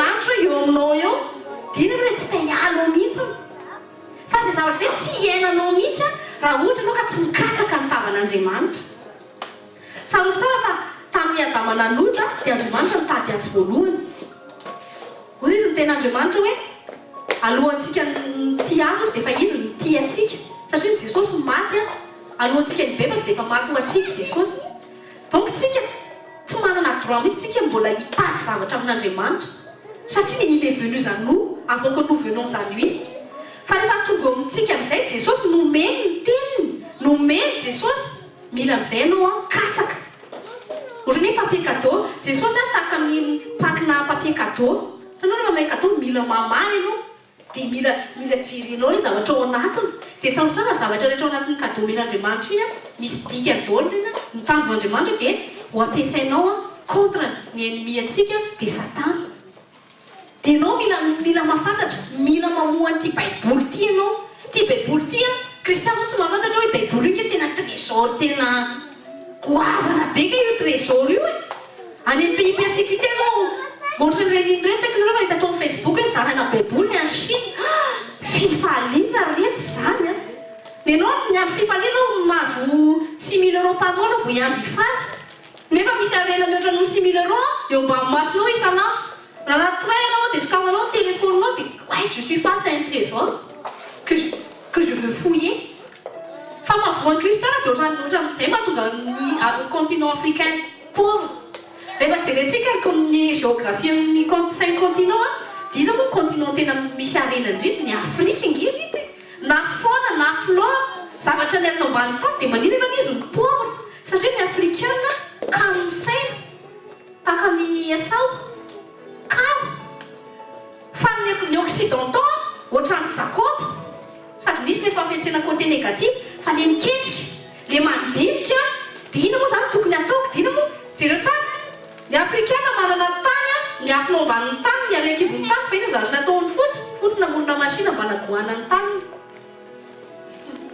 fa ny africaine tabo io masina io faty tonga fotsiny araraina zany tonga caterpillar izy goany tanao faty na tsy faty azo ny volamelinao dia izy manan-karena dia tsarozay nareo za zao dia efa herin'ny afino ambadiky ny connaissance tsika zao rehefa tonga amin'ny fotoana meny Jesosy ny David Madagasikara mila velona manome connaissance any Madagasikara ilaina mianatra na amin'ny ara-panahy io na mara olona ny olona zay mana connaissance dia mana pouvoir foana jereo tsara iny gazy mana pétrole fa tonga vany ny fotsy tonga ny catermiance ny fahaizany dia chanter nareo nge manana volamena fa nareo tsy manana machine anay tsy azonareo volamena io dia lasa izy indray mametraka ny condition dia iny mandry le mana-karena za mahandry fa jereo nge France nga manana pétroline zany manana olaine zany tsisy amin'izany fa ora nampanankarena azy nampiasa ny coco any izy dia rehefa nanangana machine izy dia aveo izy makany colonie any dia goany ny taninao dia aveo izy makany arena dia aveo izy manangana ny immeuble dia amin'ny pays dia tany mandroso tena eo vola vany amin'iretsy aby lazonanao an'ilay tany mandroso dia ianao koa ohatr'izay mihitsy amin'ny monde spirituel ianao tsy voaboasanao mihitsy ty baiboly ty dia ina nataony Satana na sotrany Satana indray manam-pahefanao aminao fa ianao rehefa voaboasanao tahaka ny trésor ianao tsy mila caterpillar manangoaka ny baiboly io fa mifonao ozy izy Andriamanitra zay mitady ao izy amin'ny fony raha manontolo dia mahita ka mifonao dia tamin'Andriamanitra caterpillar anao anagoana ny teny io dia fonao mangeta eto ianao dia tahaka ny David mandoaky ny endroit secret tsy manao vavaka ny ninona ankoatrany hoe fais-moi voir ta face, j'ai soif de toi Seigneur, Saint-Esprit, je veux te connaître absolument. Zany tokony vavana androaninao tes sœurs. Zany misy fotoana tsy tiako izay tenena rehefa mivavaka tokony izay fotsiny tenena misy fotoana. Dia leo hoe vita be zany, iny mihitsy anao mila miinsiste satria tian'Andriamanitra jerena atraizy ny etaetanao. Misy fotoana tena pendant 1 heure tsy mare ninino zany. Dia tezitra amin'ny tenako tsy hoe tezitra amin'inona fa avy eo miady amin'ny tenako hoe non. Hitanao zay hoe persévérance. La foi koa persévérance satria Andriamanitra tsy hoe tapijana tapijana fa tia hita mihitsy ny fonao hoe mila azy ve ianao.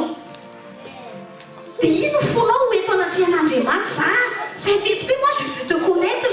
Les sens en termes don spirituel mora fotsiny dia avy eo izy estiavana.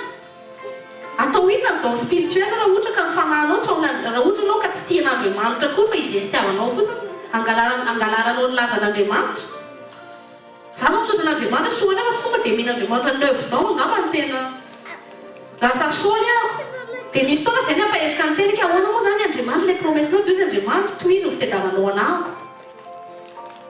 Ao anatin'ny longue durée iny Andriamanitra mizaha toetra ny fonao mihitsy ny hatray. Davida ngery rehetra ela vao tonga teo amin'ny trône 17 ans izy no solana fa tany amin'ny quarantaine d'années vao mipetraka teo ambony sena fa entre izay laps de temps zay raha hoe jerena tsy nino an'Andriamanitra i Davida dia ohatrany hoe Andriamanitra angamba nanadino azy fa jamais Davida no niteny hoe Andriamanitra nanadino anahy satria tsy tay ahita tahaka ny Saoly intsony Andriamanitra. Dia za sy ianao io zany raha mahita ny ohatrany dia ohatry hoe c'est trop long aiza ihany ny ampanateny Andriamanitra anahy. Manao fondation tsara Andriamanitra anao satria ianao ilay Davida tsy apetrany amin'ny toerana tsy hozongozona mandrakizay intsony. Ka Andriamanitra tiantsika ho fidèle aminy mandra-pahatonga an'i Jesosy. Zany no mahatonga Andriamanitra manamboatra anao tsara. Tsara fa ny zavatra mora vita dia mauvaise qualité foana. Zany no mahatonga antsika tsy mainka mangana fiangonana anaparitaka fiangonana. Pourquoi faire si c'est de mauvaise qualité si c'est pour brûler d'ici demain ça sert à rien. Atao ina mainka anangana fiangonana olona teraka dia aveo tonga dia ho faty daholo. Un an maximum dia miova miverin-dalana daholo tsy ilainy zany. Fa anaon'Andriamanitra ny se concentrer amin'ny Moïse anankiray. Dia efa tena masaka tsara Moïse anankiray mavita manalehibe tout un peuple. Zany tandron'Andriamanitra amin'ny zaza ianao fa aoka ny maiky tsy zazakely nanatokima izy 9 mois na ohatrany ary ny scientifique mandrosa amin'izao tsisy hoe tona maika loatra ny ray aman-dreny mandao lehibe sy maika en 9 mois tonga dia vitany amin'ny semaine dia teraka dia tonga dia zaza botrabotra tsisy an'izany tsy miexiste zany. Dia tsy koa ndraiky maiky aiza ny taona Jesosy aiza les 5000 personnes aiza les méga-church dia mihina rehefa tsy maharitra ny amboarin'Andriamanitra sy hoe melehibe amin'ny fomba normal dia ilay masy manao zavatra manambomboatra. Dia ilay tenen'ny Paul hoe ino moa izy zavatra ataonareo construisez-nous les fondations lasa paille ohatra ny fanampianarantsika moa les 3 petits cochons. Tamintsika zao tena maison dure karaha tonga satana hitsoka tsy hozongozona zay zao ny tandrotsika.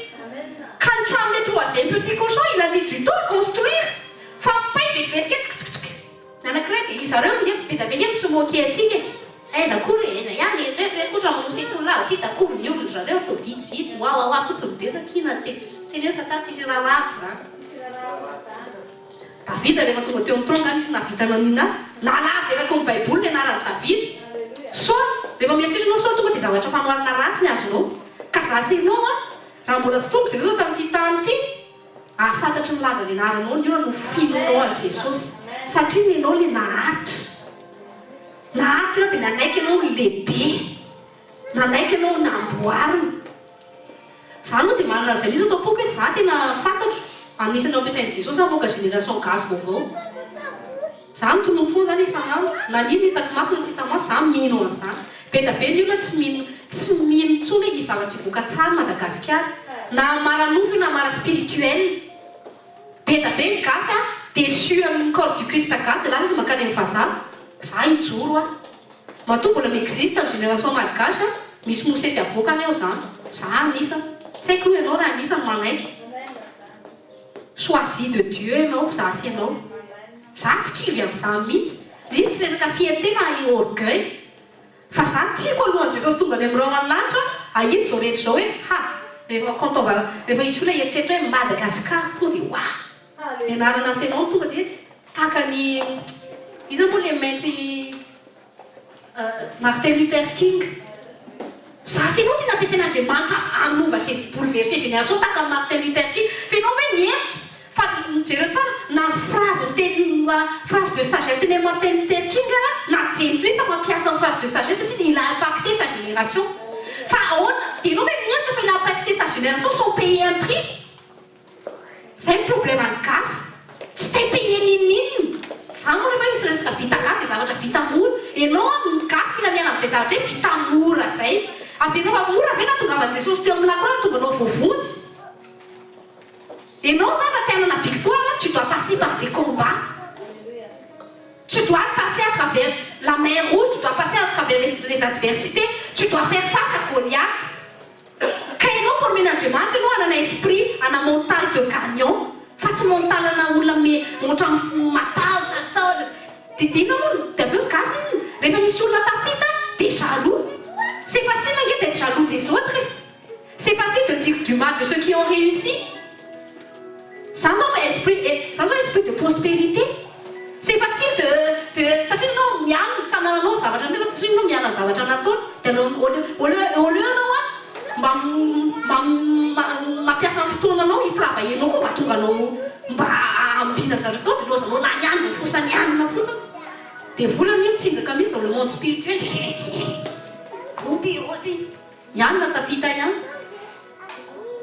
zany na tonga miasako anteny hoe tena roa tsy fantoka amin'ny tsy fanahambina mamena moa zany mba mifantoka amin'ny fiainako sy Andriamanitra fotsiny fa problème amin'ny gasy dia mifantoka amin'ny fiainany anina foana tsy mba mitravailler izy eo amin'ny fiainany za me satana fona Jesosy me Jesosy zay fanoarana zay hoe au lieu de regarder tout le temps le jardin qui est vert à côté dans le jardin de ton voisin, pourquoi tu t'occupes pas de ton propre jardin pour qu'il soit tout aussi bien vert?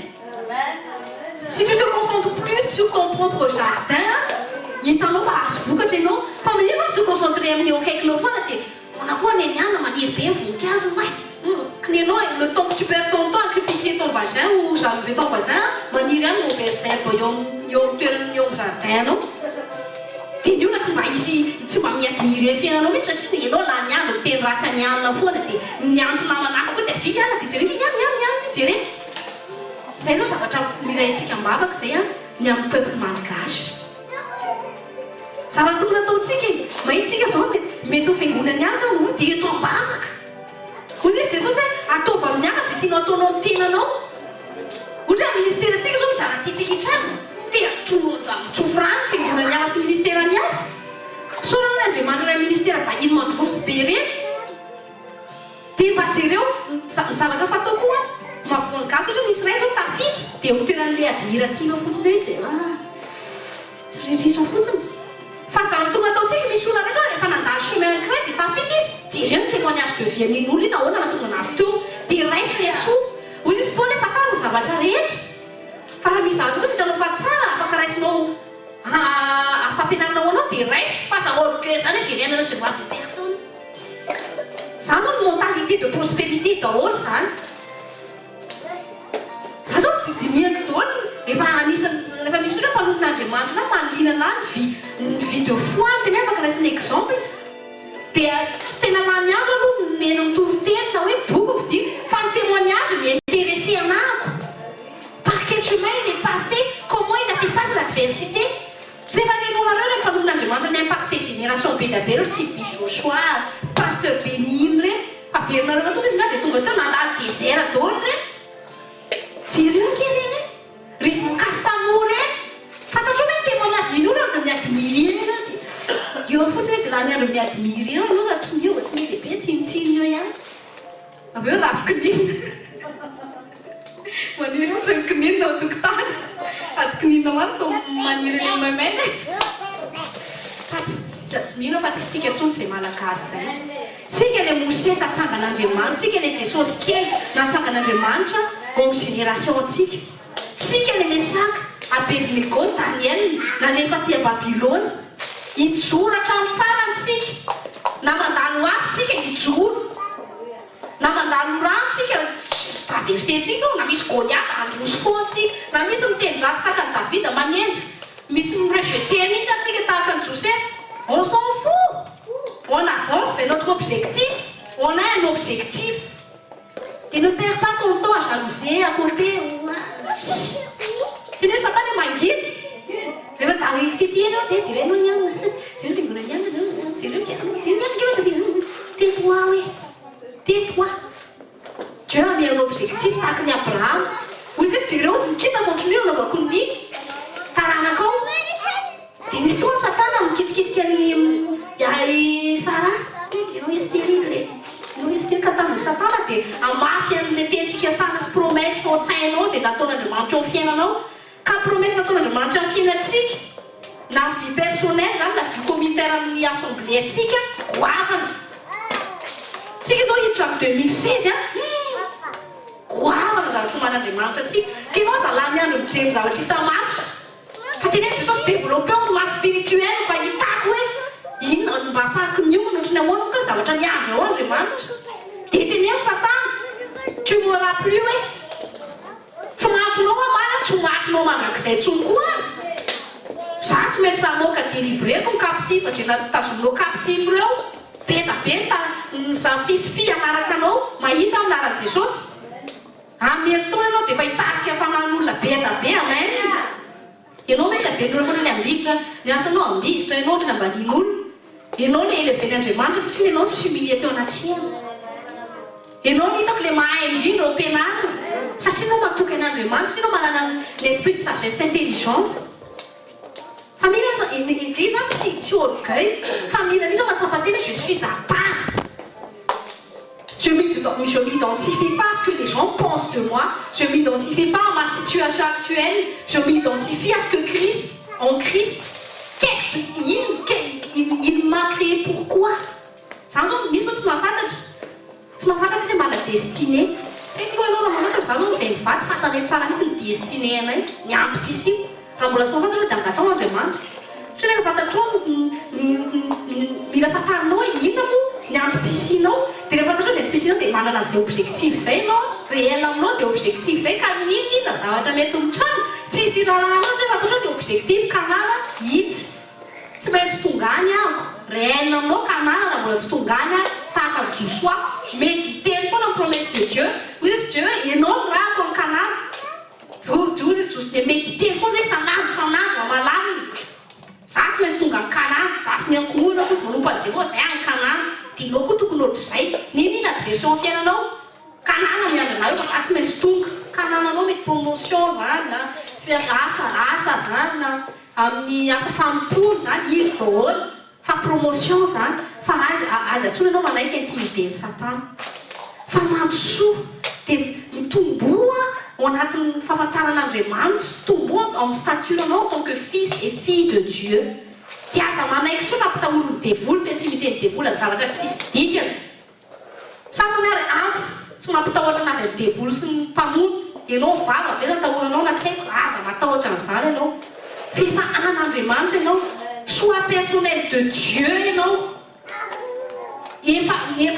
efa misy zavatra préparé ny monde spirituel iarovana anao atonga anao ohatrany takony hoe olona anankiray ohatrany reny enfant abandonné reny apetraka anatina famille mba tonga anazy anana enfant s'équilibré mba tonga anazy ho lehibe ohatrany hoe tonga lehilahy sy vehivavy vanona rehefa lehibe zasy ianao koa efa nanamboatra atmosphère spirituelle Andriamanitra ny anjery sa zavatra be da be amin'ny tontolo ara-panahy ametrahanao mba tonga anao ho tafalehibe tsara lehilahy sy vehivavy vanona ho fanjakan'Andriamanitra fa mila kosa ianao manaiky tahaka ny ankizy mila manaiky ny ray aman-dreny dia ianao koa mila manaiky amin'ny dady mila manaiky amin'ireo parents adoptif anao finoana ianao mila anao s'humilier mila anao obéissant mila anao manaiky mihinan-kanina zaza tsy mihinan-kanina zany tsy hitombo mihitsiny dia reny tsika zao zao mahita fa zaza maroloko amin'ny tontolo am-panahy daholo tsika reto amen